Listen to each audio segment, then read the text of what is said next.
Welcome back. This video will explain how the recalls work from the HearForm Pro home screen. I'm really happy with the new recall module of HearForm Pro. It makes it so easy to communicate with your patients. We're going to talk about this button, and this button in just a moment, but I want to start out by explaining how you can set up your recalls first. I'm going to click this pencil icon, and you can see here this is new.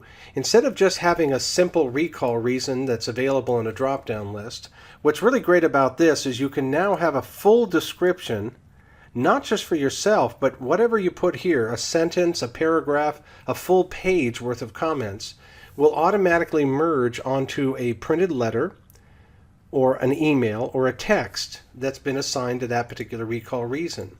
So that means that instead of just having a generic kind of letter that goes out to a patient, you can send out 10 recalls by email, text, or the printed letter, and 5 of those different patients may have different kinds of recalls, and they'll all get a different message from you.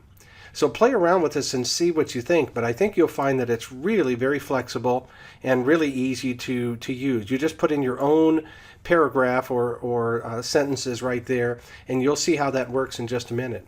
So let's start with this field here. Notice it's a slight lavender or a light purple color, whatever you want to call that. That's as the tooltip tells you here, the icon will change color when more than one recall is listed. Well, now when I click into that field, if a recall is already there, it pops up this window and lets me add another recall right here if desired. I can put in a different purpose and date and all that sort of thing there. But because there are already 4 recalls for this particular patient, we can have a good idea just by looking here that there's something hiding behind that. So that's kind of a nice visual reminder. Over here, we click into the field. And again, this is where the purpose is. Let's find a patient who doesn't have any recall at all. I'm going to scroll through a few until I find one. And basically, let's just go a little bit further. There we go. So I can put in a date here using the drop-down list, and then I can put in a purpose. Notice it doesn't pop up a screen if there isn't a recall already. That only pops up so you can see the complete history. But I can put in a recall right from here, or as you've already seen, you can put in your recalls here very easily. But the beauty of this now is you can find your recalls very easily right from here. So as you can see from the tooltip, it says find all recalls from today back. So let's click that button, and here they instantly show up right there. It's really cool to have that list on the screen. And I can cycle through each of these and see maybe if I'm about to do a mailing, I may want to omit Hilda from that list. So I can just click the little omit button, and now there are only 19 in the list. I don't want Eleanor, Douglas, or Arlene. Now there are 16 in the list. So you can pull up all your recalls, and then as you'll see in just a moment, you can either, this is a print icon for Kim. Let's go back to Jennifer. This one is an envelope, which means I can email that message. And then someone else may have, I don't know if we have any in this group, but someone else may prefer right there, Michael prefers a text. So if I click this button for Michael, then what it does on my other screen, I'll bring it over here, it's pulling up a text and going right to his phone saying, hello Michael, it's been about a year since we last, and it just fills in whatever you had set up your template to put in this email, text, or printed letter based on that specific recall purpose. So notice how it fills all that in. Now the bottom part here, as you may have seen in another video, is optional. We have an area in the setup area where you can add your security policy automatically and your confidentiality notice. If you don't want that there, no problem, you can just hide it.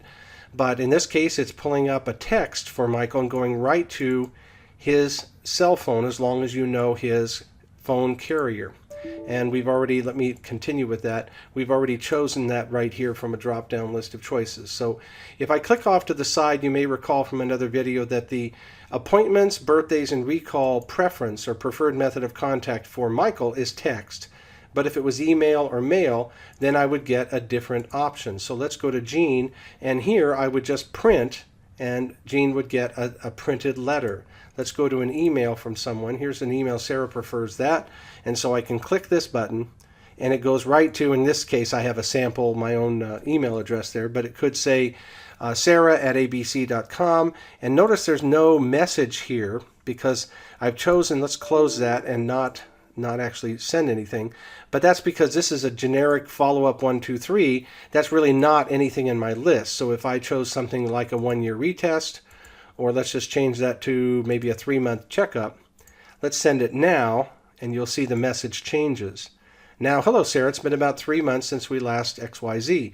So it's really nice to be able to fill in your entire text, email, or letter just by selecting that particular thing. Now, when I do send something, you'll notice that in the letters area, I don't know if I actually sent anything for Sarah, but it would say right here, emailed, recall on this day, and it tells you which email purpose or recall purpose rather, and who it was actually sent to, or which text number it was sent to, or which cell phone number, or that it was mailed to a particular person. So it really makes it easy to keep track of all the different times that you've sent a recall to a patient on their behalf. So that's what this button does here. It finds all recalls, bang, there they are. I can also email them individually, but this is a really cool feature right here. Let's just click that button and see what happens. Well, now I can send those right one at a time here in a list, and this tells me then that Jennifer prefers a recall this way. So I can say, this tells me I don't really have permission to do so, but I'd like to anyway.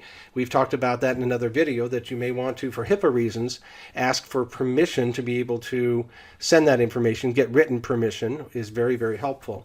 But I could send that by email. I can print these individual ones here. I could text them.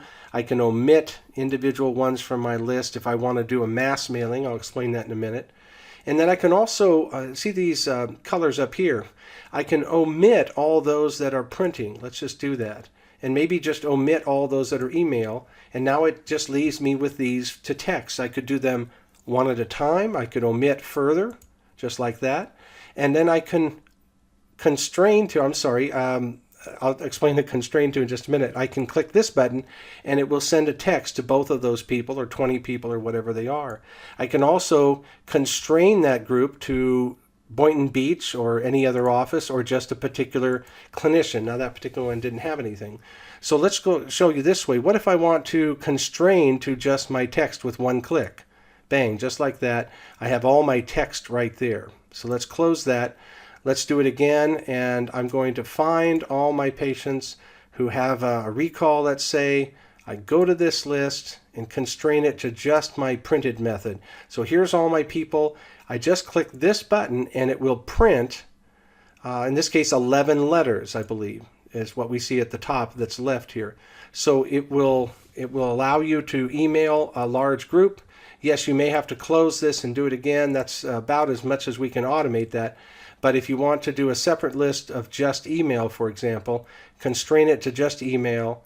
And yes, you could send one at a time to these recalls by clicking those envelopes, or click this envelope and send it to the entire group. And then finally, let's just constrain that to Boynton Beach. If you just want to, it removed only one in that case because the other one was a different office. But maybe if you have multiple locations, you want to just do your office.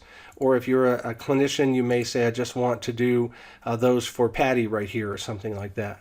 So this is really a cool screen that allows you to communicate with your patients pretty easily. Let's do that one more time. Find all patients just by clicking that button. And now I can also do something else that's kind of cool. We can go over here to the second dot in this case and go to My Docs. And you may have put in a really nice little newsletter in here. We've talked about that in another video. But you can just click a button and send that to an individual, that special email you're looking at there. You can send it to a group addressed to each patient separately with their name, or you can send this bulk. Let's see if this will work. And now you see these all go blind carbon copy to all your patients, but it doesn't say their name. So let's close that and do it again, but this second button here. And now what it's doing, it's sending it to Jennifer, and I would click send, and then it should send another one to that patient, send, and another one. But this way we can have it say, hello Sarah, hello Mary, hello Bob, whatever it is that you want can be more personalized if you do them one at a time. I'm actually going to cancel that and not send the rest. But it's really cool to be able to pull up any group of records, in this case recalls, and send them something that you may have put in your My Docs area here. Really nice little newsletter, and just try that out and see what you think of it. But I hope you agree that our new recall area is significantly more powerful. You can now see if you have multiple recalls. You can have an unlimited number of recalls. But my favorite part is well, I like the finding us very quickly, the ability to email them quickly. And I like sending them as a group, but this whole part right here allows you then to fill in whatever you want to go to your patient.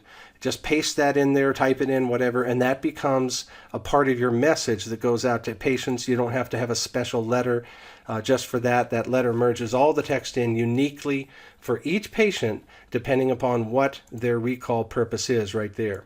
So that's pretty cool. Give that a try, and hopefully you'll really enjoy that. Thanks again for watching.